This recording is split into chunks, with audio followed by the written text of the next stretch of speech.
Hindi lahat ng gulay ay safe, babala ng doktor. Kapamilya, akala nyo ba lahat ng gulay ay automatic na safe? Minsan, kahit ang tinatawag na superfood, pwedeng maging delikado kapag mali ang kondisyon ng katawan. Kaya, huwag basta-basta maniniwala sa healthy daw dahil hindi lahat ng healthy ay safe para sa lahat. Hello kapamilya, ako si Doc at ngayong araw pag-uusapan natin ang isang mahalagang babala. Hindi lahat ng gulay ay safe.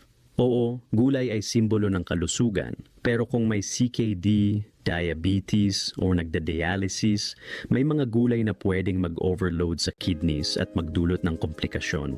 Sa video na ito, iisa-isahin natin ang ilang sikat na gulay: malunggay, spinach, sigarilyas, kamote, mushrooms, at ipapaliwanag ko kung bakit hindi sila pwedeng kainin ng unlimited. Ang goal, para alam mo kung alin ang safe para sa'yo at hindi ka nang huhula sa diet mo. Kaya manatili hanggang dulo dahil ang tamang kaalaman ay pwedeng magligtas ng buhay at magbigay ng peace of mind sa hapagkainan ng pamilya mo. Linawin muna natin, kapamilya, bago tayo magpatuloy, linawin muna natin ang isang mahalagang punto. Hindi masama ang gulay, hindi rin natin sinasabing iwasan agad. Ka-GK, inaanyayahan kitang mag-subscribe kung baguhan ka sa channel ko para una ka sa nakakaalam sa mga bago naming upload. Ang gulay ay regalo ng kalikasan, pero tulad ng lahat ng bagay, may tamang dami at tamang paraan. Ang problema ay kapag sobrang dami. Kahit healthy, pwedeng mag-overload sa katawan. Araw-araw na walang pahinga. Parang makina, kailangan din ng balance at variety. Hindi akma sa kondisyon. Kung may CKD, diabetes o nagda-dialysis, may mga gulay na pwedeng magdulot ng komplikasyon. Isipin mo, ang gulay ay parang gamot. Kapag tama ang dose, nakakatulong. Kapag sobra o mali ang timing, pwedeng makasama. Kaya tandaan, ang tunay na healthy food ay iyong tama para sa katawan mo. Hindi sapat na healthy daw sa kapitbahay, dapat healthy para sa'yo. At dito sa video na ito, tutulungan kitang makita kung alin ang gulay na dapat mong bantayan at paano mo sila kakainin ng ligtas. Unang gulay, malunggay. Kapamilya, kilala natin ang malunggay bilang isa sa pinakapaborito at pinakapinagmamalaking gulay ng mga Pilipino. Mataas sa vitamins tulad ng vitamin A, C, at E na panlaban sa impeksyon at pampalakas ng resistensya. May antioxidants na tumutulong protektahan ang cells laban sa stress at pagtanda. Tinatawag pa itong miracle tree dahil halos lahat ng bahagi niya, dahon, bunga, ugat, may gamit sa nutrisyon at kalusugan. Pero eto ang mahalagang babala. Hindi lahat ng katawan ay pwedeng unlimited sa malunggay. Kung may CKD stage 4 at 5 o nasa dialysis, mag-ingat. Bakit? Dahil mataas ang potassium ng malunggay. At kapag mahina na ang bato, hindi na nailalabas ang sobrang potassium sa dugo. Kapag naipon ito, pwedeng magdulot ng irregular heartbeat o maging delikado sa puso. Ang payo ni Doc, kung ikaw ay nasa stage 1 to 3 CKD, pwede pa rin ang malunggay basta kontrolado ang dami. Kung ikaw ay nasa advanced CKD o nagda-dialysis, hindi ito pang araw-araw. Hindi ibig sabihin na bawal, pero kailangan ng guidance ng doktor at dietitian para sa tamang portion. Kapamilya, tandaan, ang malunggay ay super gulay para sa karamihan, pero hindi automatic na safe para sa lahat. Parang kaibigan na mabait, pero kapag sobra ang bigay, pwedeng makasama. Kaya kung may problema sa bato, huwag basta-basta susunod sa healthy daw ng kapitbahay. Mas mabuti ang tamang kaalaman kaysa sa maling akala. Kapamilya, ikaw ba ay mahilig sa malunggay? I-type ang isa kung oo at 0 kung hindi. Isama mo na rin sa comment kung saan ka nanonood. Pangalawang gulay, spinach at pechay. Kapamilya, pag-usapan natin ang isa sa mga pinakasikat na green leafy vegetables, spinach at pechay. Madalas itong bida sa mga healthy recipes at sa totoo lang, marami talagang benepisyo. Mayaman sa vitamins A, C at K na pampalakas ng immune system at pampatibay ng buto. May iron na tumutulong sa dugo at energy. At syempre, mura at madaling hanapin sa palengke. Pero eto ang babala ng doktor. Hindi lahat ng katawan ay pwedeng unlimited sa spinach o pechay. Una, mataas sa potassium.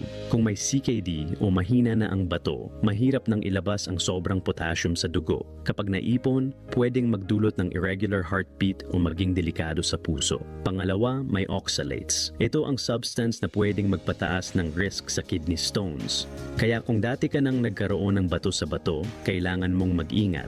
Sino ang dapat mag-ingat? Mga may CKD, lalo na stage 4 to 5. Mga may kidney stones o history nito, mga dialysis patients. Payong doktor, hindi ibig sabihin na bawal na bawal. Kung healthy ang kidneys mo, pwede pa rin, basta't wag sosobra. Kung may CKD ka, pwede sa kontroladong dami at hindi araw-araw. Kung dialysis patient ka, mas mabuti nang iwasan ang madalas na pagkain nito, lalo na kung hindi guided ng dietitian. Kapamilya, tandaan, kahit ang gulay na sikat at healthy ay pwedeng maging problema kung mali ang dami at paraan ng pagkain. Parang gamot, may tamang dose. Kaya kung spinach o pechay ang paborito mo, enjoy in moderation. Healthy siya, pero hindi automatic na safe para sa lahat. Pangatlong gulay, sigarilyas at legumes. Kapamilya, napag-usapan na natin ang sigarilyas sa nakaraang episode. Pero ngayon, balik-balikan natin ito bilang bahagi ng serye. Hindi lahat ng gulay ay safe. Bakit healthy ang sigarilyas? Una, plant-based protein. Halos kasing kompleto ng karne pero mas magaan sa katawan. Pangalawa, fiber na tumutulong sa digestion, cholesterol control, at blood sugar stability. Pangatlo, heart-friendly dahil wala itong cholesterol at may antioxidants na panlaban sa sakit sa puso. Kung tutuusin, parang superhero gulay talaga si sigarilyas. Pero and eto ang malaking pero, may kondisyon. Ang sigarilyas ay may potassium at phosphorus. Para sa healthy kidneys, walang problema. Pero kung mahina na ang bato, pwedeng magdulot ng imbalance sa dugo. Kapag sobra ang potassium, risk ito sa irregular heartbeat. Kapag sobra ang phosphorus, pwedeng magpahina ng buto at magdulot ng komplikasyon sa katawan. Malinaw na gabay, CKD stage 1 to 3. Pwede, basta kontrolado ang dami. Hindi araw-araw, hindi unlimited. CKD stage 4 at 5, iwasan, maliban kung may pahintulot ng doktor o dietitian. Dialysis patients, mas mabuti nang huwag gawing regular dahil mas mataas ang risk ng imbalance. Kapamilya, tandaan, healthy ay hindi nangangahulugang safe for all.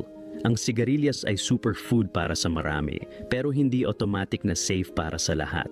Parang gamot, may tamang dose, may tamang pasyente.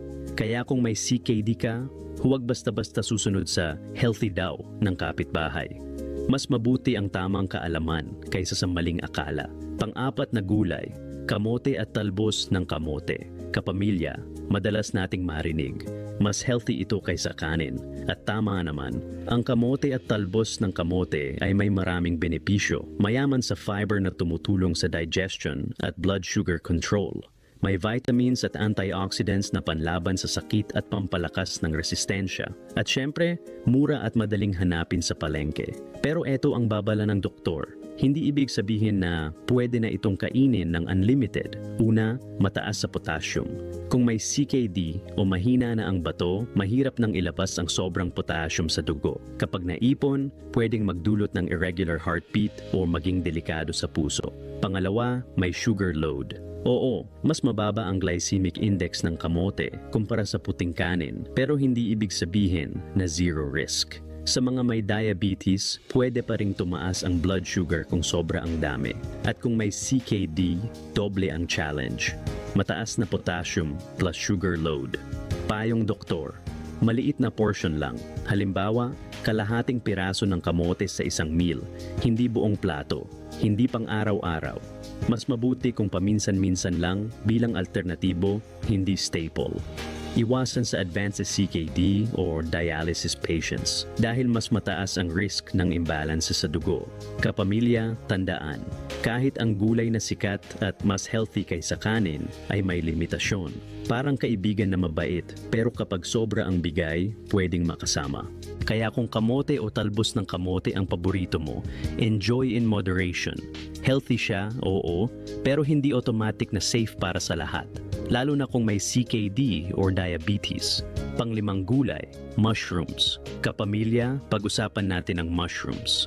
Madalas itong tinatawag na meat substitute dahil sa texture at lasa na parang karne, pero mas magaan sa katawan, mababa sa taba, kaya hindi dagdag pasanin sa puso. May protein at antioxidants na tumutulong sa kalusugan ng cells. At syempre, versatile sa lutuin, ginisa, sabaw, o panghalo sa ulam. Pero eto ang babala ng doktor. Hindi lahat ng mushroom dishes ay safe para sa lahat, lalo na kung may problema sa bato. Una, may potassium. Kung mahina na ang kidneys, mahirap nang ilabas ang sobrang potassium sa dugo. Kapag naipon, pwedeng magdulot ng irregular heartbeat o maging delikado sa puso. Pangalawa, may phosphorus. Kapag sobra ang phosphorus sa dugo, pwedeng magpahina ng buto at magdulot ng komplikasyon sa katawan. At sa mga may advanced CKD, mas mataas ang risk na maipon ito. Payong doktor, kung healthy ang kidneys mo, pwede ang mushrooms bilang healthy meat alternative. Kung may CKD stage 1 to 3, pwede pa rin pero kontrolado ang dami. Huwag araw-araw. Kung may advanced stage CKD or dialysis, hindi ito dapat gawing regular na parte ng diet. Mas mabuti kung occasional lang at dapat guided ng doktor or dietitian. Kapamilya, tandaan, kahit ang gulay o substitute na sikat bilang healthy ay may limitasyon. Ang mushrooms ay parang bisita na welcome sa hapagkainan, pero hindi pwedeng tumira sa bahay araw-araw, lalo na kung may problema sa bato. Kaya kung gusto mong mag-enjoy ng mushroom dishes, gawin mo itong paminsan-minsan lang at siguraduhin na safe para sa kalagayan ng katawan mo. Common mistakes ng maraming tao. Kapamilya, madalas kong marinig sa klinik ang mga ganitong linya. Doc, gulay naman to kaya araw-araw ko kinakain. Healthy daw sabi ng kapitbahay, kaya hindi ko na tinanong. Mas mura kaysa karne, kaya unlimited na. Ito ang common mistakes na dapat iwasan. Una, automatic na healthy equals safe. Hindi lahat ng gulay ay pwedeng unlimited. Kung may CKD or diabetes, may mga gulay na pwedeng mag-overload sa kidneys o magpataas ng blood sugar. Pangalawa, hindi nagtatanong sa doktor or dietitian. Ang maling akala ay pwedeng magdulot ng totoong komplikasyon. Mas mabuti ang tamang payo kaysa sa healthy daw ng kapitbahay. Pangatlo, ginagawang staple ang isang gulay. Kahit superfood, kapag araw-araw at sobra, nagdudulot ng imbalance. Ang sekreto ay variety at moderation. Kapamilya, tandaan, ang gulay ay regalo ng kalikasan, pero hindi ito magic. Kung gusto mong maging tunay na healthy, iwasan ang common mistakes na ito. Healthy food ay dapat akma sa katawan mo, hindi lang basta sikat o mura. Ang mushrooms ay parang bisita na welcome sa hapagkainan, pero hindi pwedeng tumira sa bahay araw-araw, lalo na kung may problema sa bato. Kaya kung gusto mong mag-enjoy ng mushroom dishes, gawin mo itong paminsan-minsan lang at siguraduhin na safe para sa kalagayan ng katawan mo. Pinakamahalagang mensahe. Kapamilya, eto ang pinakadapat tandaan. Hindi pare-pareho ang payo sa pagkain ng gulay. Bakit? Dahil iba-iba ang kalagayan ng bawat katawan. Isipin mo ang kidney bilang filter. Kapag malakas ang filter, kaya nitong salain ng maraming nutrients at minerals mula sa pagkain. Kaya kahit mas mataas ang potassium o phosphorus, kaya pa ring i-balance ng katawan. Pero kapag mahina na ang filter, kahit healthy food, nagiging overload. Parang lababo na barado, kahit malinis ang tubig. Kapag hindi na dumadaloy, nagiging problema. Kaya tandaan, hindi lahat ng healthy ay safe. Halimbawa, gulay na mataas sa potassium, maganda para sa puso pero delikado kung mahina na ang bato. At hindi rin lahat ng safe ay automatic na healthy para sa lahat. Halimbawa, kung puro low potassium food lang, pakakulang ka naman sa ibang nutrients. Kapamilya, ang susi ay personalized nutrition, hindi sapat ang healthy daw ng kapitbahay o nabasa sa internet.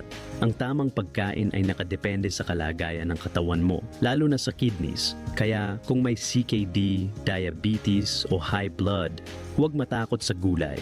Pero huwag ding basta-basta. Tamang dami, tamang paraan, at tamang payo mula sa doktor. Dahil sa huli, ang tunay na healthy ay yung safe para sa'yo. Kapamilya, para hindi malito, tandaan natin ang 3 golden rules sa pagkain ng gulay kung may kondisyon sa bato o kalusugan.